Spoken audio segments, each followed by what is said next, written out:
કે જ્યાં જયરાજ આહિરે કેસરીઓ લહેરાવ્યો છે।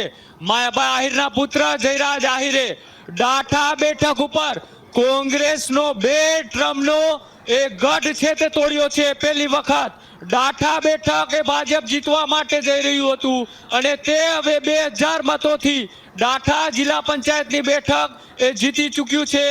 અમીષાબેન લક્ષ્મણભાઈ ભમ્મર કે જેઓએ ત્યાંથી ભવ્ય જીત મેળવી છે, આપણી સાથે એ જયરાજ આહિર જોડાયેલા છે। જયરાજભાઈ, જે રીતના એ ડાઠા બેઠક એ ચેલેન્જિંગ હતી, આ જીતનો શ્રેય કોને આપો છો ને કઈ મહેનતથી આ કોંગ્રેસનો ગઢ તોડ્યો? કૃણાલભાઈ, જોઈ રહ્યા છીએ કે દસકો આમ તો કહેવાય કોંગ્રેસનો તો આ સીટ ઉપરનો, અને સૌ કાર્યકર્તાના જોરે એક ચેલેન્જીસ રૂપી અમારી માટે આ સીટ હતી। અમીષાબેન ભમ્મર અમારા પરિવારના જ બેન હતા। ખૂબ સૌ કાર્યકર્તાની મહેનત આજે 10 વર્ષ પછી રંગ લાવી છે।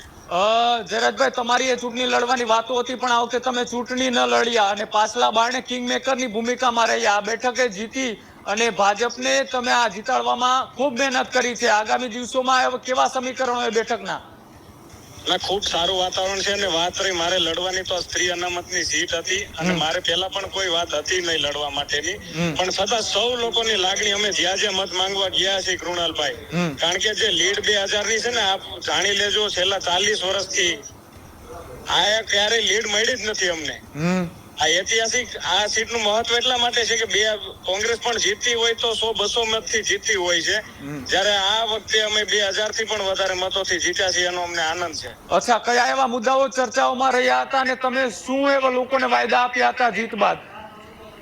જે છેલ્લા અમે જેટલા સમયથી એક્ટિવ છીએ, લોકોના સુખ દુઃખમાં અમે હરમેશ ઉભા રહ્યા છીએ, ત્યારે અમે મત માંગવા